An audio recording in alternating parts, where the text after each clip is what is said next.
លីដានឯងជាស្រីលែងលះដែលត្រឡប់មកភូមិវិញសោះអាចរស់នៅក្នុងភូមិបាននេះអ្នកភូមិជួយយកអាសាឯងច្រើនណាស់ទៅហ៊ានលេងរកពៀទៀតម៉ាក់សម្រាប់អ្នកធ្វើម្ហូបចានឆ្នាំងគឺជាមុខមាត់ហើយបើចានបែកមុខមាត់ក៏អស់ដែរ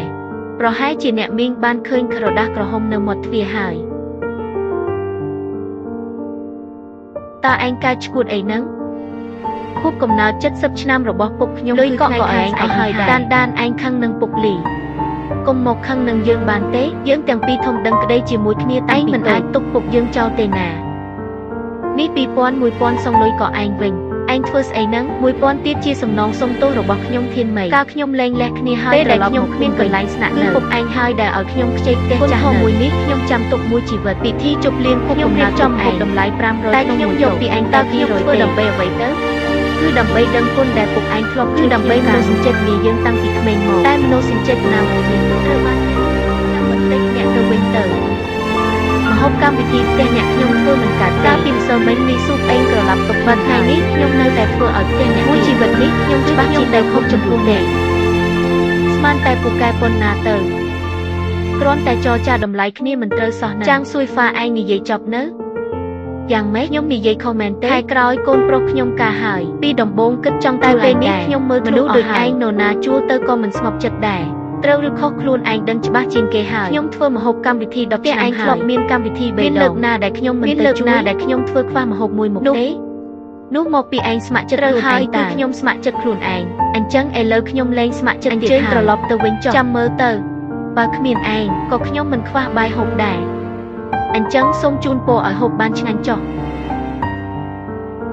បងប្អូនអ្នកភូមិទាំងអស់គ្នាស្ដាប់ឲ្យច្បាស់ណាតាវាងធ្វើបុណ្យខួបកំណើត70បានជួយឲ្យផាងធ្វើជាមេចុងមួយទៅត្រឹមតែ150ច្រើនធានាថាឆ្អែតពេកនឹងពុតឆ្លៀតឱកាសឡើងថ្លៃតាមជាងដល់ទៅ100ឯណោះថ្ងៃត្រង់នឹងបងប្អូនទៅឲ្យលឿនបន្តិចណាយាយរបស់ខ្ញុំពីមុនធ្លាប់ធ្វើនំថ្វាយព្រះស្នំក្នុងវាំងតាខ្ញុំនិយាយថាជាវិជាចុងភៅលួងទេរត់ឲ្យស្រីមកដល់ចំនួនខ្ញុំនេះសោះតែខ្ញុំម្នាក់គត់ហើយប្រៃបន្តិចក៏មិនអីដែរវាត្រូវជាតិជាមួយបាយណាឆ្អឹងត្រីរើអស់ហើយលេបបានធម្មតាចាំបន្តិច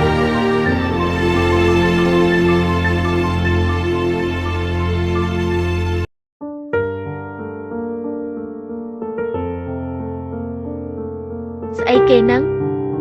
សាច់ជូរអស់ហើយអានឹងហៅថាសាច់ជ្រូកខូដែរត្រីស្អុយទៀតស្អីត្រីនេះស្អុយធំក្លិនខាងឯងប្រើគ្រឿងស្អីនឹងអ្នកទាំងអស់គ្នាចិត្តត្រជាក់សិនថ្ងៃនេះជាថ្ងៃខួបកំណើតបងវាងទេបាត់ខឹងទៅលោកលេខាលីវបើគុំតែម្សិលមិញលោកនាំគេទៅដេញលីដានចេញតើយើងត្រូវមកហូបម្ហូបស្អីបែបនឹងត្រូវហើយម្ហូបលីដានធ្វើធ្លាប់មានបញ្ហាកាលណាឥឡូវល្អមើលហើយម្ហូបលីដានធ្វើធ្លាប់មានបញ្ហាកាលណាឥឡូវល្អមើលហើយពិធីខួបកំណើតបងវាងត្រូវខូចអស់ហើយសងលុយវិញស្ដាយគ្រឿងផ្សំល្អអស់ទាំងនេះណាលីដានហូបបាយហើយនៅមានការចង់និយាយគឺថារឿងម្សិលមិញអាចមានការយល់ច្រឡំបន្តិចហើយថ្ងៃនោះខ្ញុំក៏ស្រវឹងស្រាបន្តិចដែរមិនបានផឹកស្រាទេខ្ញុំហិតដឹងតាលីដាទោះជាយ៉ាងណាក៏ដោយពួកយើងសុទ្ធតែជាអ្នកភូមិជាមួយគ្នាខែក្រោយក្មួយប្រុសខ្ញុំការហើយឯងមិនអាចខំប្រកាន់នឹងអ្នករាល់គ្នាមែនទេចាំជួយហ្វាខ្ញុំសួរឯងមួយមើលខ្ញុំជាប់គុកអស់10ជាឯងធ្លាប់មានធរៈបីណាដែលខ្ញុំនោះជារឿងពីមុនទេពីមុនពួកឯងហៅខ្ញុំថាចុងភៅលីថាខ្ញុំជាចុងភៅដ៏ល្បីឥឡូវបែរជាបដូរផ្លាស់ទៅវិញដានខ្ញុំខុសហើយខ្ញុំមិនគួរណាមិនជឿឯងសោះពិធីខួបកំណើតពុកគឺជាអ្វីដែល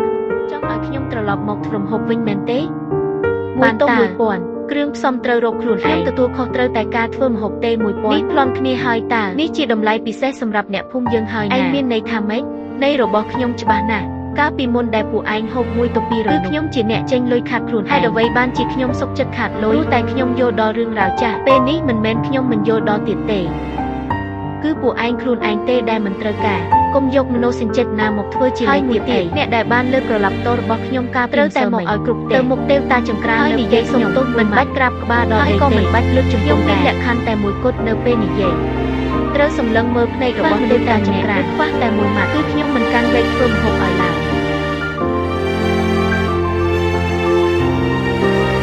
លោកគ្រូយ៉ៅអ្នកបាននៅទីនេះ10នាទីតើបរិសុទ្ធខ្លាំងម្នាក់នេះល្អយ៉ាងណាតោះទៅផ្ទះខ្ញុំហើយកុំមកមុខម្ហូបឲ្យលឿនអ្នករក្សាទុកការងារ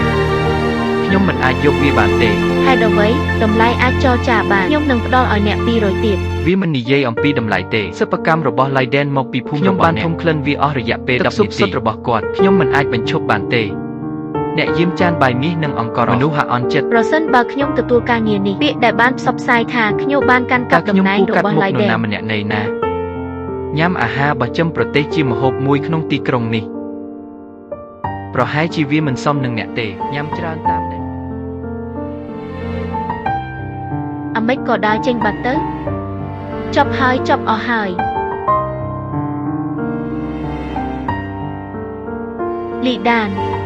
យីថាឯងនៅក្នុងរស់នៅលែងកាត់ហើយសំបីតែការងារជាចុងភៅក៏រក្សាមិនបានផងមើលទៅកំសត់កំរបែបនេះគ្មានអីអស់ចាយតើឯងរៀបការជោគផ្ទះយើងហូបបែបផ្ទះយើងផ្ទះយើងដល់ពេលចេញទៅថែមទាំងចែកឡើងឯងកាយខ្លាយជាបែបនេះកម្មពៀតាមទាន់ហើយអ៊ំស្រីចៅលុយដែលខ្ញុំចែកយកទៅគឺជារូបអស់ដែលខ្ញុំខំរកនៅផ្ទះអ៊ំស្រី3ឆ្នាំធ្វើបាយ3ឆ្នាំបោកខោអាវ3ឆ្នាំមើលថែអ្នកជំងឺអស់3ឆ្នាំមួយដុំនោះគឺជាអ្វីដែលខ្ញុំអ៊ំស្រីគ្មានអីក្បាលបានសំបីមួយម៉ែ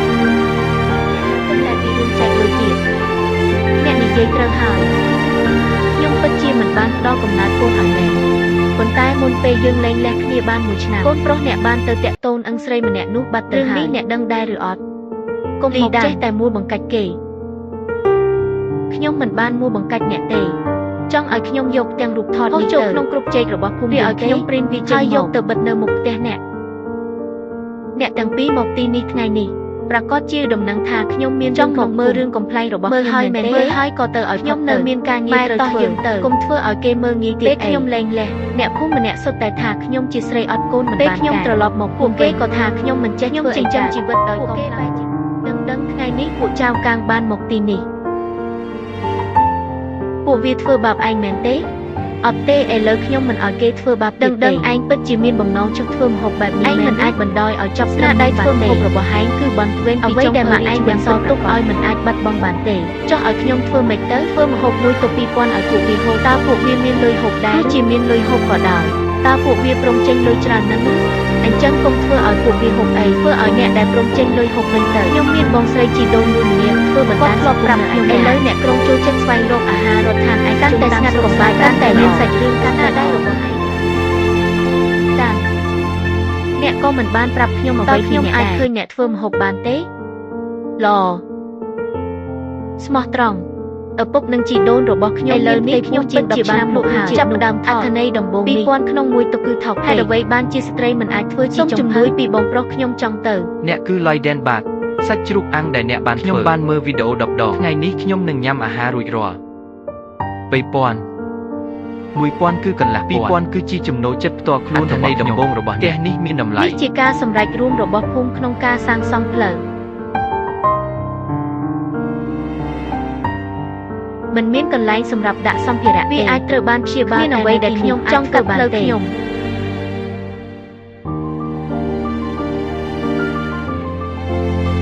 លោកឆៅមានអ្វីកើតឡើងនៅទីនេះ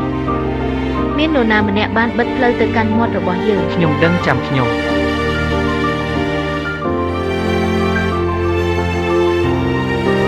ពូលីដីនេះនៅក្រោយភូមិ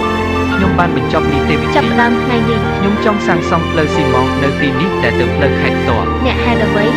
ខ្ញុំបានទិញដីនេះអ្នកអាចបិទទ្វារលុយប៉ុន្តែមិនមែនទ្វារក្រោយទេនេះគឺជាច្បាប់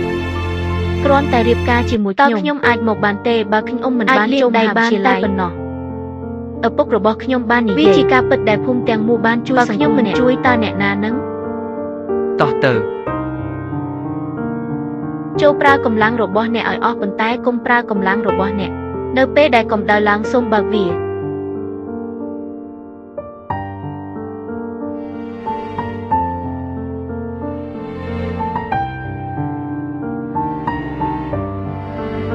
លីដាន